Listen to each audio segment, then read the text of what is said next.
معرفت خدا، معرفت رسول، معرفت امام، اس کا اظہار کرتے بھی ہیں۔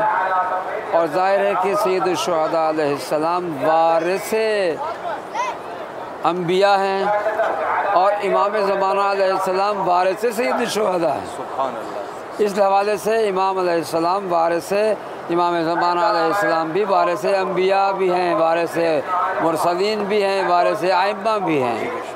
تو یقیناً اس زیارت سے ہماری توجہ ظہور امام زمانہ کی طرف جاتی ہے کہ سید الشہداء کے توسل سے ہم اللہ کی بارگاہ میں یہ پیش کرتے ہیں، یہ عرض کرتے ہیں پروردگار تو ہمارے امام زمانہ کو جلد ظاہر فرما۔ ہم تو یہاں آ کر یہی دعائیں کرتے ہیں، اور اس زیارت کے نتیجے میں جو اللہ تعالی ہماری آواز سنتا ہے کہ ہم اپنے امام وقت کے ظہور کی تعجیل میں اللہ کی بارگاہ میں اپنی درخواست پیش کرتے ہیں، تو یقیناً یہ زمینہ سازی ہے کہ اے حسین ابن علی علیہ السلام، اگر ہم میدان کربلا میں موجود نہ تھے مگر آج ہم تیرے وسیلے سے یہاں عرض کرنے آئے ہیں، اللہ امام کو ظاہر کرے تو ہم امام کے لیے ناصر قرار پائیں گے۔ گویا اپنی نصرت کا اعلان کرتے ہیں، گویا اپنے وجود کے ذریعے سے امام علیہ السلام کی خدمت میں حاضر ہونے کا اعلان کرتے ہیں۔ اور یہی وہ چیز ہے کہ جو انسان کے نفس کے اندر زمینہ سازی کرتی ہے کہ انسان اپنے آپ کو تیار کرے، اپنے آپ کو آمادہ کرے۔ ورنہ یہاں دیکھیں دنیا کی لذتیں، مادی لذتیں انسان کو معنوی اور روحانی لذتوں سے دور کرنے میں بہت مؤثر ثابت ہوتی ہیں، مگر کون سی چیز مانے ہے؟ زیارت سید الشہداء علیہ السلام۔ اس زیارت کے ذریعے سے زائر رک جاتا ہے معصیت الہی سے، اس زیارت کے نتیجے میں اطاعت کی طرف توجہ بڑھتی چلی جاتی ہے، اور یہ پہلا وہ نزدیک ترین اثر ہے زیارت کا۔ میں سمجھتا ہوں اس سے بہترین اثر ہو نہیں سکتا کہ جس ذریعے سے ہم اللہ کی اطاعت کا جذبہ پاتے ہیں، اور جو جذبہ ہے اس میں تقویت و اضافہ پاتے ہیں، اور دنیا کی آسائشیں ہمیں مغلوب نہیں کر سکتی۔ اور یہ مقام ظاہر ہے، مقام زیارت ہے کہ ہمیں اللہ تعالیٰ نے اس ہستی کے ذریعے سے ان تمام معرفتوں سے نوازا ہے، اور خوش نصیب ہے وہ ظاہر کہ جب وہ یہاں سے واپس جاتا ہے تو وہ مادی لذتوں کو چھوڑ دیجئے، وہ معنوی لذتوں سے مالا مال ہو کر جاتا ہے۔ اور یہ وہ معنوی لذتیں ہیں کہ جو انسان کی زندگی کا اصل مقصد ہے۔ ورنہ انسان کھاتا ہے، پیتا ہے، سوتا ہے، اٹھتا بیٹھتا ہے، کام کاج کرتا ہے، ملتا جلتا ہے لوگوں سے، زندگی یوں ہی تمام ہو جاتی ہے۔ وہ تو اس کی مادی زندگی کے امور ہیں، لیکن جو اس کی معنوی اور روحانی زندگی کے مسائل ہیں اس کے تحفظ کی ضمانت زیارت سید الشہداء سے حاصل ہوتی ہے، اور یہی وہ میں سمجھتا ہوں بہترین مقصد ہے کہ جو ایک زائر کو حاصل ہوتا ہے۔ جی قبلہ، ایک دو سوال آپ کی خدمت میں زائرین کی رہنمائی کے لیے بھی آپ کی خدمت میں پیش کروں۔ اس میں سے کچھ ایسا ہے کہ ظاہر ہے کہ انسان جب آتا ہے وہاں جوش جذبے کے ساتھ کربلا پہنچتا ہے، زیارت کرتا ہے، سارا کچھ کرتا ہے، یہاں پر ایک طریقے سے اپنے نفس کا تزکیہ کرتے ہیں۔ تو اس کے بعد جب وہ اپنے وطن واپس پلٹ جاتا ہے تو اس میں ہمارے یہاں کے مختلف معاشروں میں ہم زندگی گزارنے والے لوگ ہیں، امریکہ میں ہے، لنڈن ہے، بلکہ آج کل تو فساد جو ہے وہ ہر پوری دنیا میں ہے۔ تو یہ اس کی کیا بنیادی ذمہ داری ہے کہ یہ اپنی زیارت کو رکھ سکے، اس کی حفاظت کر سکے؟ اس کے لیے اگر کوئی تعبیر ایسا ہے کہ اس پر وضاحت کریں آپ۔ دیکھیے، بنیادی طور پر یہاں میں آپ کو ایک مثال دیتا ہوں، ان الصلاۃ تنہی عن الفحشاء والمنکر۔ کیا اس میں کوئی شک ہے؟ کوئی شک نہیں ہے، نماز برائیوں سے روکتی ہے۔ حج پہ جو جاتا ہے جو شخص، وہ حج کرنے کے بعد کیا اپنے اندر محسوس کرتا ہے، یا حج کے اعمال انجام دیتے ہوئے کیا محسوس کرتا ہے؟ وہ یہ محسوس کرتا ہے کہ مجھ جیسا کون ہے کہ جسے اللہ نے اپنے گھر کا طواف نصیب کیا، بے شک وہ کون ہے کہ جسے اللہ نے اپنی اس کی اپنی آنکھوں سے اللہ کے گھر کی زیارت کا شرف حاصل کیا ہے، وہ کون خوش نصیب ہے کہ جسے اللہ نے اس کے کانوں کے ذریعے سے تکبیر لا الہ الا اللہ اور اس کے اللہ اکبر کی آوازیں خود خانہ کعبہ کے قریب بیٹھ کر سننے کی عزت حاصل کی، کون ہے اس سے بڑھ کر؟ لیکن آپ کو یہ معلوم ہونا چاہیے جو شخص بھی ان اعمال صالحہ کو انجام دیتا ہے، جیسے نماز ہے، نماز برائیوں سے روکتی ہے، لیکن کیا ہر نمازی نماز پڑھنے کے بعد برائی سے رک جاتا ہے؟ کیونکہ شیطان کو اللہ نے یہ اجازت دے دی ہے کہ تو جا میرے بندوں کو گمراہ کر کے دیکھ، عباد اللہ الصالحین ہیں کہ جو بچ جاتے ہیں، جن پر شیطان کا تسلط نہیں ہوتا۔ میں سمجھتا ہوں کہ ظاہر حسین کا بھی وہی مقام ہے کہ جب وہ جاتا ہے تو اس کا محاربہ ہوتا ہے شیطان کے ساتھ، جنگ ہوتی ہے شیطان کے ساتھ۔ شیطان یہ چاہتا ہے کہ اسے اپنی راہ پر لے آئے، رحمان یہ چاہتا ہے کہ یہ ظاہر حسین کے راستے پر قائم رہے، تو یہ جنگ کرتا رہتا ہے۔ اس میدان جنگ میں کون کامیاب ہوتا ہے؟ وہی کامیاب ہوتا ہے کہ جو صدق کے دل سے زیارت کر کے آیا ہو، جو مطیعا للہ وعارفا بحق الحسین زیارت کر کے آتا ہے تو وہ یقیناً شیطان کے غلبے سے محفوظ رہتا ہے، اس میں کوئی شک نہیں۔ جیسا کہ کوئی نمازی نماز پڑھنے کے بعد معصیت الہی کا ارتکاب کر لیتا ہے اور شیطان کے غلبے میں آ جاتا ہے، شیطان کا مغلوب ہوتا ہے، اسی طرح سے ظاہر حسین بھی ایک امتحان کے مقام میں ہے، ابتلا کے مقام میں ہے، جنگ کے مقام میں ہے، تو پھر یہاں آ کر اسے قوت نصیب ہوتی ہے، طاقت ملتی ہے کہ وہ یہاں سے جانے کے بعد شیطان کا مغلوب نہیں ہوتا، شیطان کو اپنا مغلوب کر لیتا ہے، اور پھر اس کے بعد اس کی اطاعت الہی کی منزلیں شروع ہو جاتی ہیں۔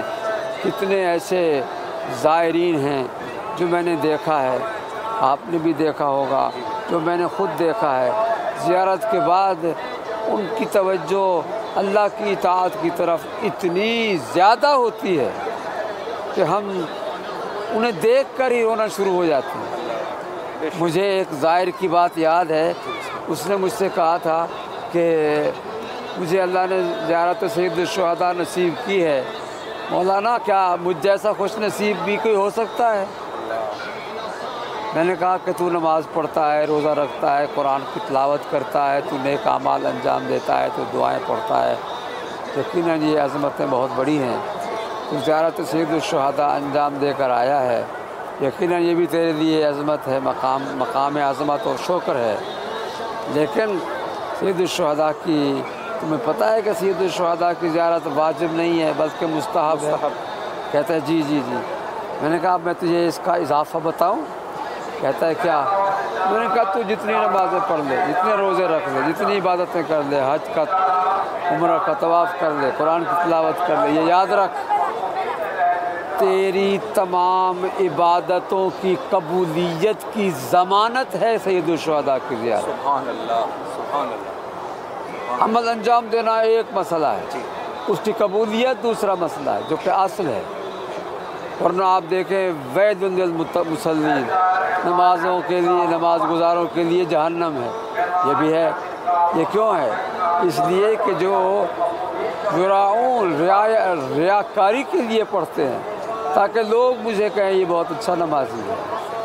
ظاہر حسین کے لیے جو عارفاً بحق کا لفظ آپ نے ذکر کیا ہے، صدق نیت ہونا، یہ پہلی شرط ہے اس کی زیارت کی۔ جب وہ یہ ہوگا، صادق النیت بھی ہوگا، عارفاً بالحق بھی ہوگا، تو یقیناً اس کی زیارت مورد قبول واقع ہوگی، اور جب مورد قبول واقع ہو جائے تو پھر اس کے بعد اس پر شیطان غلبہ کر ہی نہیں سکتا۔ پھر وہ جو عمل انجام دے گا وہ مورد قبول الہی بھی قرار پائے گا۔ جو عمل انجام دے گا بلکہ اس سے زیادہ کی اسے توفیق حاصل ہوگی جو وہ چاہتا ہے۔ ایک شخص جو ہے وہ حج پہ جاتا ہے، حج سے واپس آ کر وہ اللہ کا عبادت گزار بندہ بن جاتا ہے۔ کیوں؟ ہر وقت اس کے ذہن میں یہ ہوتا ہے کہ میں نے تو اللہ کے گھر کا طواف کیا ہے، مجھے تو اللہ نے یہ عزت عطا کی ہے کہ میں اس کے گھر کو دیکھ کر آیا ہوں۔ یہاں آ کر یہاں ایک نقطہ اور بھی آپ کو بیان کروں۔ بسم اللہ۔ سید الشہداء علیہ السلام کی جو اصل قبر ہے اس کی زیارت تو ہم کر نہیں سکتے، نہیں کر سکتے، معلوم نہیں وہ کتنی نیچے ہے۔ ہم اوپر رکھی ہوئی زری کو چوم کر یہ سمجھتے ہیں کہ گویا ہم نے سید الشہداء کی قبر کو چوم لیا۔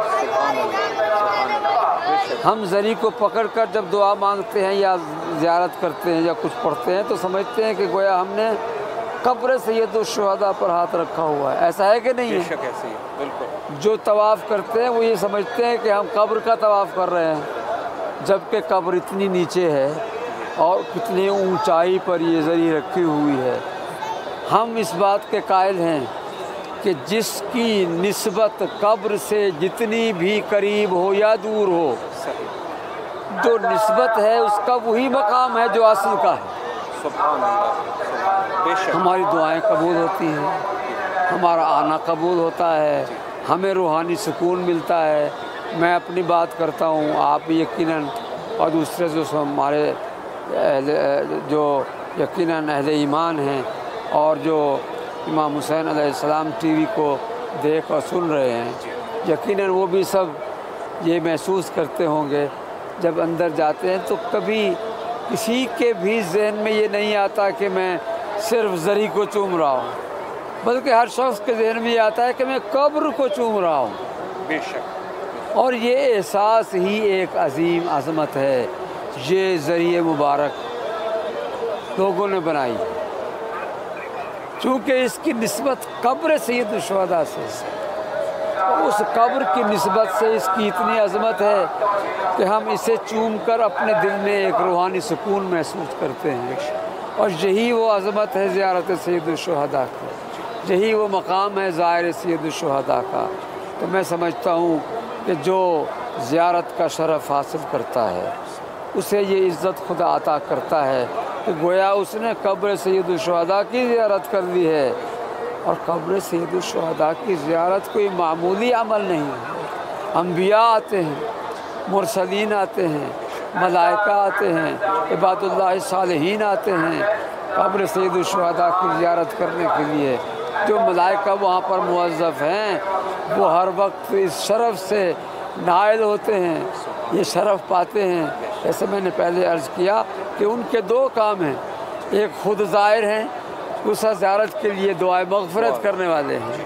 تو لہٰذا میں سمجھتا ہوں کہ مولا کائنات کے جتنے بھی ماننے والے ہیں وہ سید الشہداء کی جب زیارت کرتے ہیں تو وہ سمجھتے ہیں کہ گویا ہم نے مولا کائنات کی زیارت کر لی ہے، سید الشہداء کی زیارت کر لی ہے تو گویا پیغمبر کی زیارت کر لی ہے، سید الشہداء کے زائر ہیں تو گویا فاطمۃ الزہرا سلام اللہ علیہا کے زائر ہیں۔ تو اس حوالے سے زائر کو جو عظمت حاصل ہے، میں سمجھتا ہوں جو مشتاق زیارت ہے اور انہیں زیارت کا شرف حاصل بھی ہوتا ہے، وہ ان کی مادی اور مالی کمائی نہیں ہے بلکہ ان کے دل کی صفائی کا نتیجہ ہے، سبحان اللہ، سبحان اللہ، ان کا اخلاص فی اللہ کا نتیجہ ہے۔ اور وہ اپنی زندگی کے اعمال میں ہر لمحہ اس کو یاد رکھیں کہ اللہ نے اسے زیارت کرنے کے لیے قبول فرمایا۔ سبحان اللہ، سبحان اللہ، بے شک۔ اور یہ قبولیت وہ ہے کہ جو اسے ہی ملتی ہے جس کا نصیب اچھا، جس کی قسمت اچھی ہو۔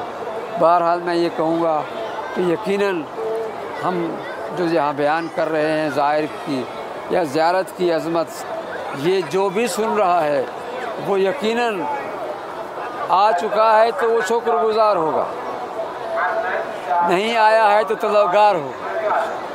دونوں باتیں ہیں.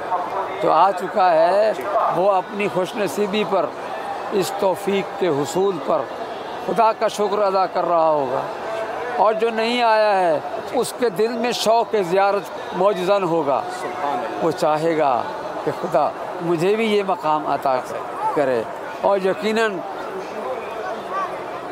دیکھیے ہر شخص اپنے دل کے اندر کی بات کو جانتا ہے، نفس پاکیزہ ہے یا نہیں ہے. میں جانتا ہوں، جب میرا رب جانتا ہے.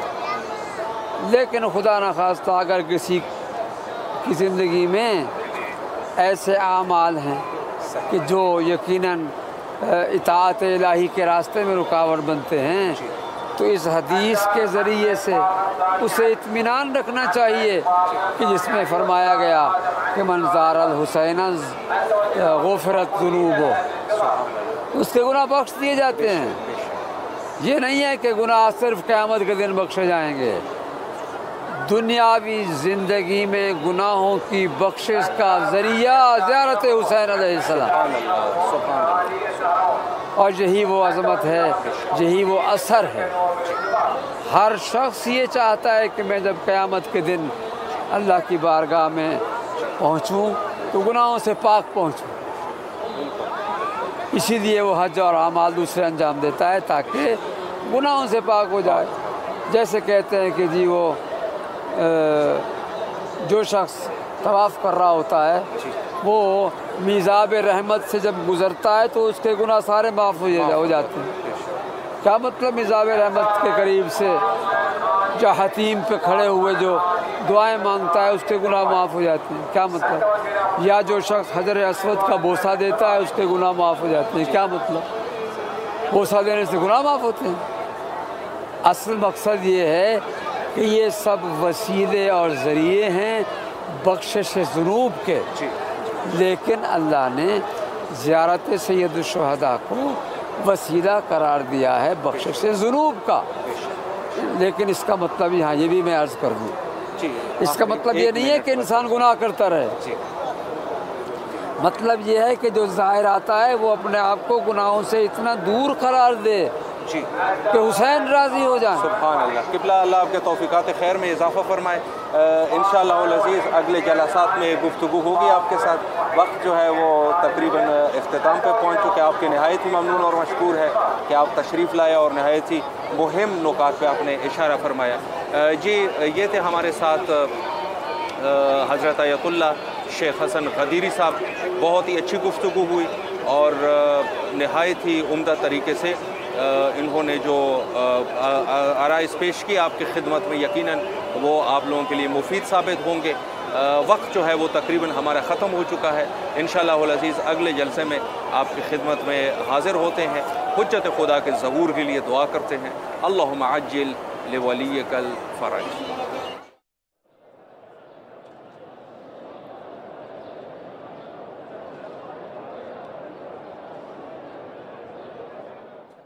مهر تو ای حسین جان از دل کشد زبونه،